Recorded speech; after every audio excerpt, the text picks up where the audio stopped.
Bonjour les Sagittaires, merci à vous d'être là. Je suis ravie de vous accueillir pour votre guidance des 2 semaines à venir, donc du 29 janvier au 11 février 2024.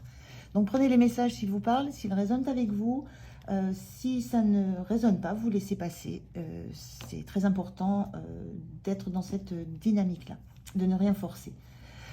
Merci aussi de liker, de commenter, de partager. Ça fait un énorme plaisir toujours, mais c'est aussi le fait que YouTube, c'est uniquement un algorithme, que la promotion de la chaîne et de son contenu ne se fait que par cet algorithme et que par les interactions que cet algorithme détecte. Donc merci d'avance, merci beaucoup. Alors, je vais commencer pour vous, les Sagittaires, par une première carte de l'énergie sur votre quinzaine avec mon petit oracle intuitif.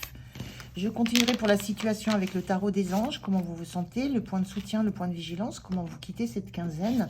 Et je terminerai avec un message, un conseil de la petite boîte pour vivre les principes Toltec au quotidien. Allez, c'est parti pour vous les Sagittaires. On regarde quelle est cette énergie qui vous accompagne sur ces 2 semaines. On a la bienveillance, une belle énergie, une belle carte, une belle sensation. Vous avez envie d'être dans l'écoute, dans le ressenti, dans la bienveillance. Vous voulez vous sentir bien, vous voulez aussi exprimer ça à l'extérieur de vous. Vous voulez que ça sorte de vous, cette sensation que vous avez d'avoir besoin d'être dans des énergies très positives, très sereines. Notion de vous centrer sur vous. D'abord la bienveillance pour vous, pour ce que vous faites, pour ce que vous êtes, pour ce que vous pensez, pour vos expériences de vie, et aussi la bienveillance qui va émaner de vous pour tout ce qui vous entoure. Il y a vraiment une très très belle énergie là sur ces 2 semaines pour vous les Sagittaires.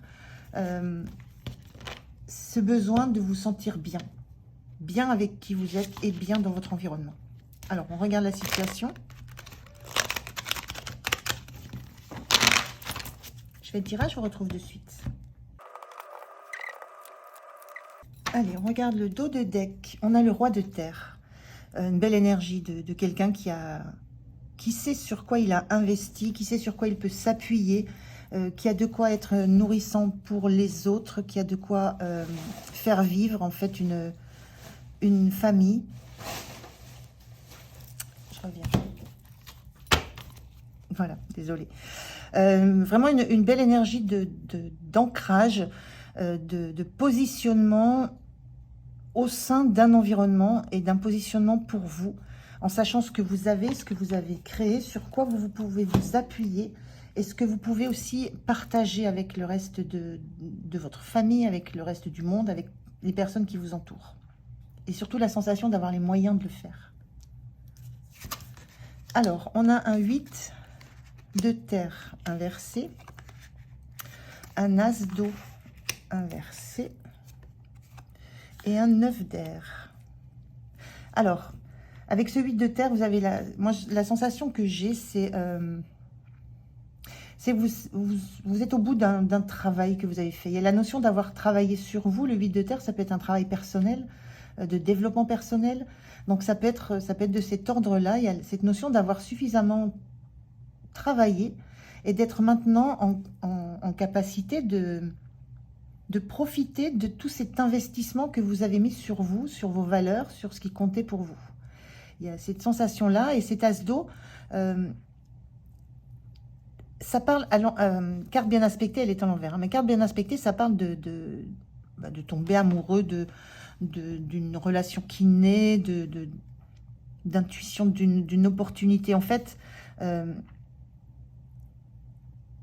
il y a cette sensation que vous savez que c'est à l'intérieur de vous. L'as d'eau, vous n'attendez rien qui vienne de l'extérieur. C'est quelque chose qui est très intérieur. C'est pour ça que je pensais à un travail de développement personnel, un travail très intérieur que vous avez fourni pendant un assez longtemps. Hein, quand on est dans un 8 de terre, on a travaillé longtemps. Le roi de terre, c'est la fin du cycle. Il y a eu tous ces investissements, toute cette attente avant d'en trouver, d'en ressentir les bénéfices.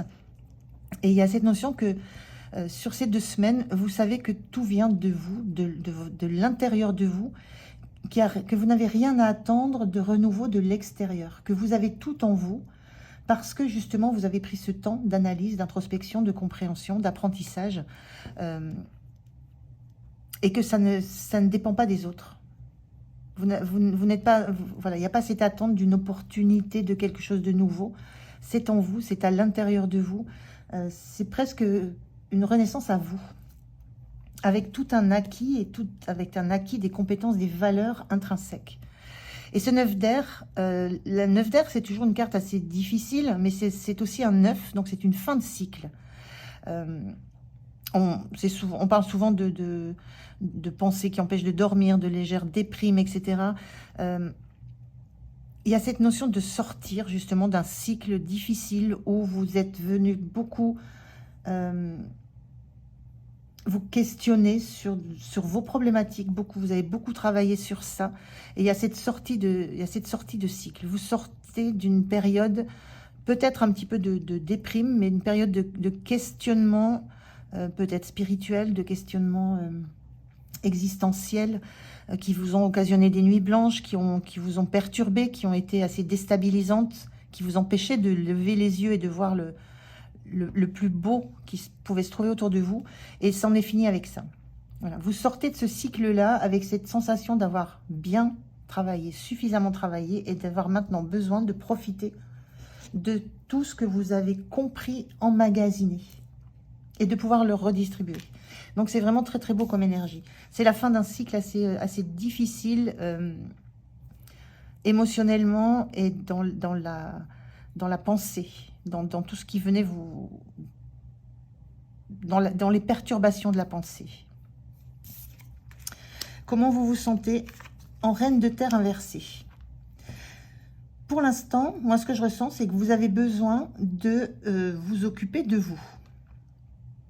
Vous avez besoin de profiter pour vous. C'est pour ça qu'on voit ce personnage-là qui est centré sur elle, les yeux fermés sur elle. Vous avez besoin de profiter, mais juste pour l'instant pour vous. L'environnement viendra plus tard. Il y a ce roi de terre qui est en capacité d'être généreux avec aussi l'environnement. Mais pour l'instant, c'est vous. Vous accordez l'importance principale à ce que vous avez fait, à ce que vous avez emmagasiné, à toute cette richesse intérieure que vous avez maintenant en vous. Une richesse émotionnelle, un renouveau émotionnel, une nouvelle façon de vous envisager aussi. Et d'envisager qui vous êtes et quelle richesse intérieure vous avez. Donc c'est cette sensation que vous avez, c'est quitter ce cycle compliqué mentalement, psychologiquement, et apprécier juste pour vous ce parcours que vous avez fait. Donc très très beau. Le roi de terre viendra par c'est la suite, c'est votre objectif, c'est de pouvoir vous ouvrir aux autres de cette façon-là, avec tout ce que vous avez à l'intérieur. Mais pour l'instant, c'est profiter de ça. Profiter de cette sensation que vous avez, de cette bienveillance que vous vous accordez à vous-même par rapport à tout ce chemin parcouru. Le point de soutien, on a la lune inversée, oui.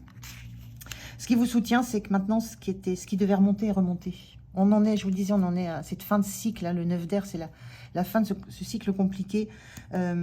Avec la lune inversée, c'est comme pour l'instant, parce qu'on sait, voilà, j'ai la sensation que vous savez que ce travail, il est jamais fini. On a des temps de pause et puis on se remet au travail. Et puis voilà, ce sont des cycles.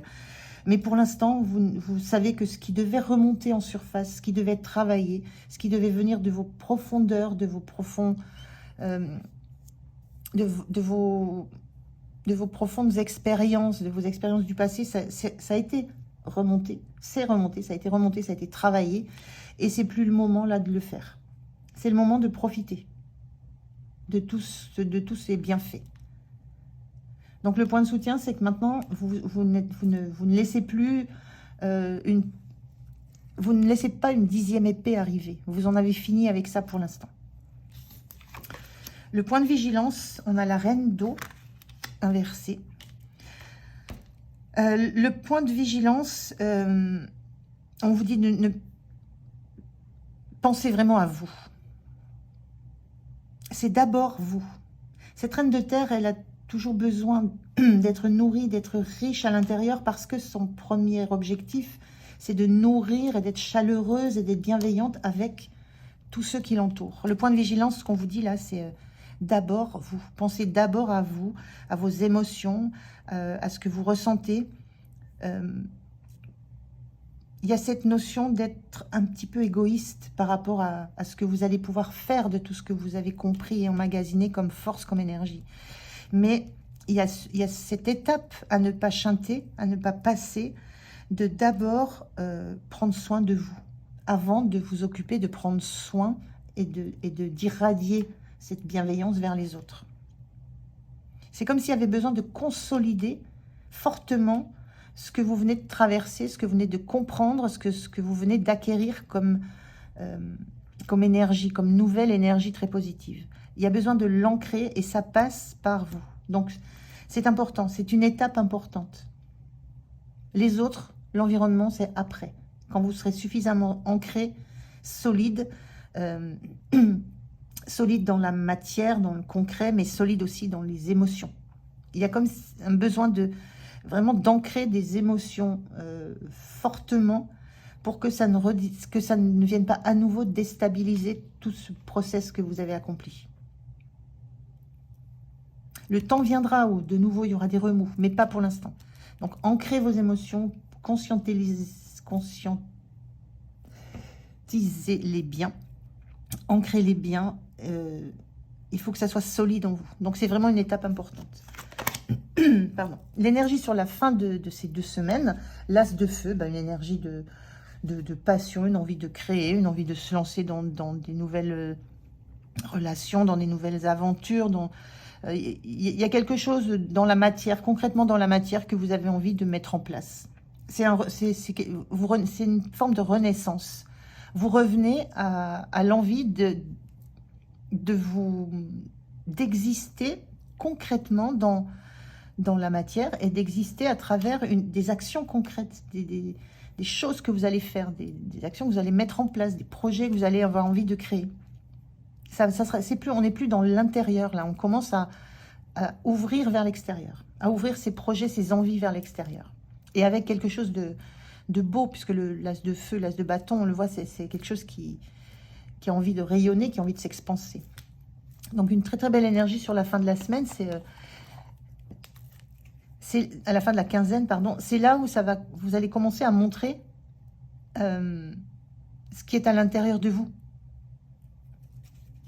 Mais il y a un petit temps où il faut vraiment que tout ce que vous avez traversé s'ancre et s'ancre très très profondément.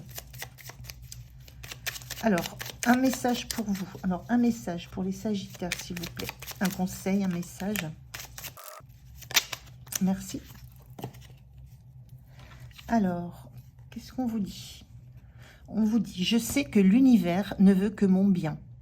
Quand j'arrête de faire tourner mes pensées, ça c'est le 9 d'air, et que je me connecte à la vie, à ses synchronicités, je me rends compte que tout a un sens, même si je ne le comprends pas d'emblée. J'apprends alors à faire confiance aux expériences qui me sont données. C'est vraiment tout ça que vous faites. Les pensées arrêtent de tourner, le travail que vous avez fait porte ses fruits. Et les nouvelles expériences, vous allez vous lancer justement dans ces nouvelles expériences. C'est cette as de feu, as de bâton, avec la confiance de tout ce que vous avez compris de vos expériences passées. Donc très très belle énergie pour vous les Sagittaires. Voilà, j'en ai terminé avec votre guidance. Je vous remercie de m'avoir écouté. J'étais ravie de la faire. Donc, prenez soin de vous. Passez 2 belles semaines et je vous dis à tout bientôt. Au revoir.